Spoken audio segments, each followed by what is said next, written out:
Assalamualaikum warahmatullahi wabarakatuh. Hai semua, pertama-tama izinkan kami memperkenalkan diri. Perkenalkan, kami dari kelompok Bill Gates, yaitu dengan saya sendiri, Juniko Kevin Simbolon, bersama 3 teman saya, Erni Tarmiati, Natalia Krestela, dan Jenny Aina Putri. Di sini kami ingin mempresentasikan hasil kerja kelompok kami berjudul variabel acak dan nilai harapan. Variabel acak. Variabel acak adalah suatu fungsi yang menghubungkan sebuah bilangan real dengan setiap unsur dalam ruang sampel. Variabel acak diskrit adalah deskripsi nilai-nilai numerik dari hasil-hasil percobaan dan menghubungkan keduanya, namun tidak mengambil seluruh nilai yang ada dalam sebuah interval. Variabel acak kontinu. Variabel acak kontinu adalah variabel acak yang mengambil seluruh nilai yang ada dalam sebuah interval atau variabel-variabel yang dapat memiliki nilai-nilai pada suatu interval tertentu. Distribusi probabilitas variabel acak diskrit. Distribusi peluang diskrit adalah distribusi peluang terjadinya tiap menilai variabel random diskrit, sedangkan variabel random diskrit artinya adalah variabel random yang memiliki nilai yang dapat dihitung. Fungsi probabilitas kumulatif variabel acak diskrit. Fungsi probabilitas kumulatif digunakan untuk menyatakan jumlah dari seluruh nilai fungsi probabilitas yang lebih kecil atau sama dengan suatu nilai yang ditetapkan.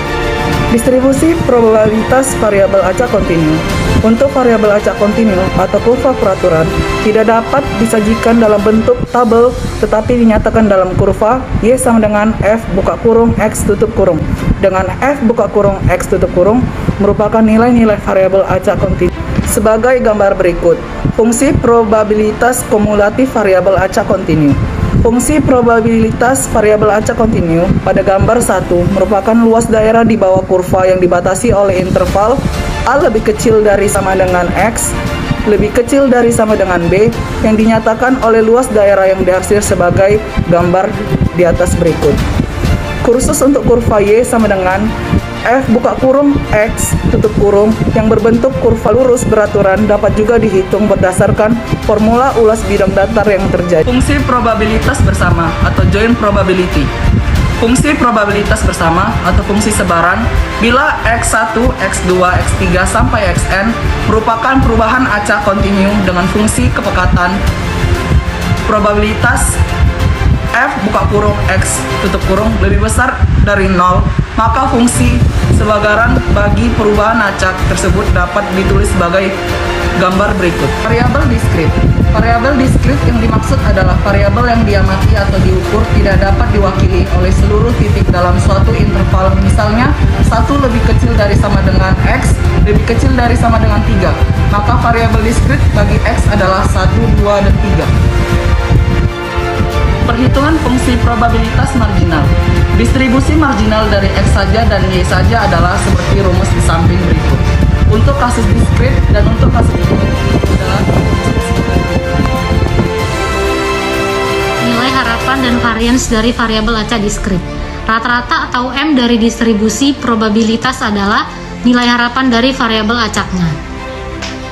Nilai harapan variabel acak diskrit adalah rata-rata tertimbang terhadap seluruh kemungkinan, hasil di mana penimbangnya adalah nilai probabilitas yang dihubungkan dengan setiap hasil. Nilai harapan diperoleh dengan menyatakan setiap kemungkinan hasil X dengan probabilitas P atau X dan kemudian menjumlahkan hasil perkalian tersebut. Nilai harapan dari variabel acak diskrit X yang dinotasikan dengan X dirumuskan sebagai berikut. Nilai harapan dari fungsi probabilitas bersama. Jika fungsi probabilitas bersama dinotasikan dengan P atau X dan Y untuk variabel acak X dan Y, maka nilai harapan dari variabel acak H atau X dan Y yang merupakan fungsi dari X dan Y adalah sebagai berikut. Aturan-aturan dalam menghitung nilai harapan adalah sebagai berikut. Covariance dan aplikasinya dalam keuangan. Covariance adalah suatu pengukuran yang menyatakan variasi bersama dari dua variabel acak. Covariance antara dua variabel acak diskrit X dan Y didefinisikan sebagai berikut. Portfolio expected return dan portfolio risk. Dalam studi portofolio, kita menggunakan penimbangan untuk setiap jenis investasi dengan proporsi aset pada investasi tersebut. Hal ini memungkinkan kita untuk menghitung portofolio expected return dan portofolio risk, seperti didefinisikan berikut ini. Sekian dari kelompok Bill Gates, kami ucapkan terima kasih. Assalamualaikum warahmatullahi wabarakatuh.